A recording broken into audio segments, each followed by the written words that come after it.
Ya, selamat pagi semuanya. Pada pertemuan dua kita kali ini, kita akan membahas operator dan percabangan bahasa sih. Ayo kita akan langsung masuk dalam materinya. Yang pertama, operator. Operator adalah instruksi yang diberikan untuk mendapatkan hasil dari proses operasi atau simbol khusus yang dilibatkan dalam pembuatan program untuk melakukan suatu operasi matematika maupun manipulasi logika. Sedangkan operan adalah nilai asal yang dipakai dalam sebuah proses operasi. Jadi, operator dan operan itu berbeda ya. Jadi, operan dulu baru operator. Nah, jenis-jenis operator dibagi jadi 4. Yang pertama adalah unary, yaitu operator yang hanya terdiri dari satu buah nilai atau operan. Yang kedua adalah logika, operator yang digunakan untuk membandingkan dua kondisi logika, yaitu logika benar, true, dan logika salah, false.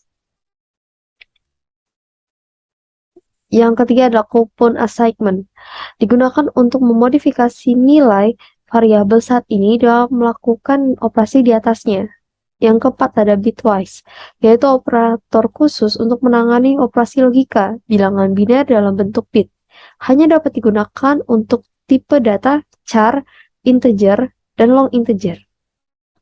Selain itu nggak bisa ya kalau seandainya bitwise. Nah, ini itu adalah operator-operator yang tadi sebelumnya sudah dijelaskan. Yang pertama ada operator unary, yaitu ada positif dan negatif. Operator logika ada AND, OR, dan NOT. Operator bitwise ada AND, OR, XOR, NOT, left shift, dan right shift.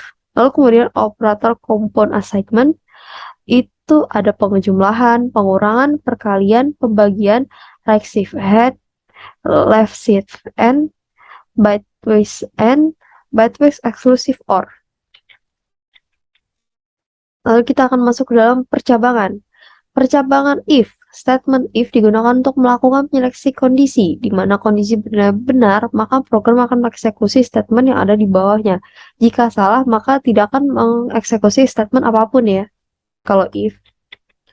Yang kedua ada percabangan if-else. Statement if-else digunakan untuk melakukan penyeleksian kondisi. Jika kondisi bernilai benar, maka akan mengeksekusi statement 1.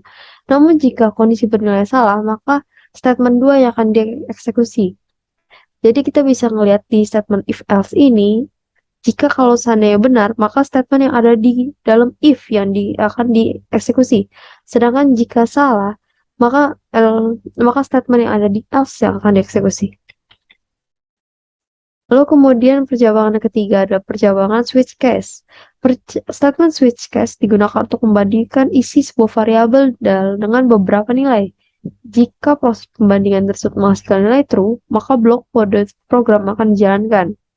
Jadi percabangan switch case dan if else itu sama, hampir sama fungsinya, tetapi beda statementnya.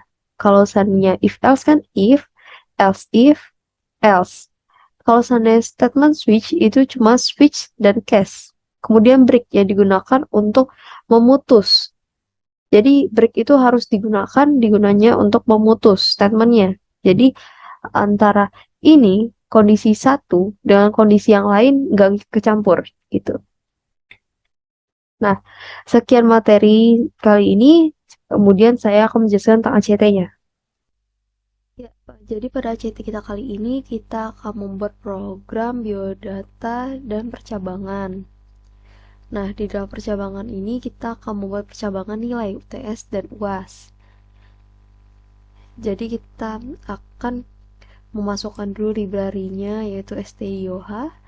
Lalu kemudian kita akan menggunakan program utamanya adalah inmain. Kemudian kita deklarasiin dulu variabel-variabel yang kita butuhkan yaitu tipe data integer yaitu UTS, UAS, dan total. Kemudian tipe data char untuk nama. Ini boleh ditambah ya, suka-suka kalian. Contohnya nih saya tambah ini jadi 30, 50, boleh ya.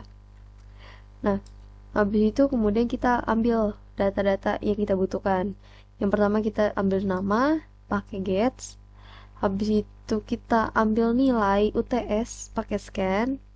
Lalu kita ambil nilai UAS pakai scan-nya juga.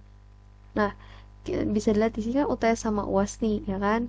Nah, ini kita total pakai operasi dalam total yaitu UTS tambah UAS dibagi 2. Lalu kemudian ini kita akan buat percabangannya dengan menggunakan if else if.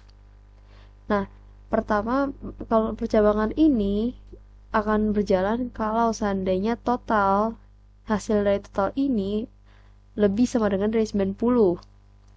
Maka akan di print ini.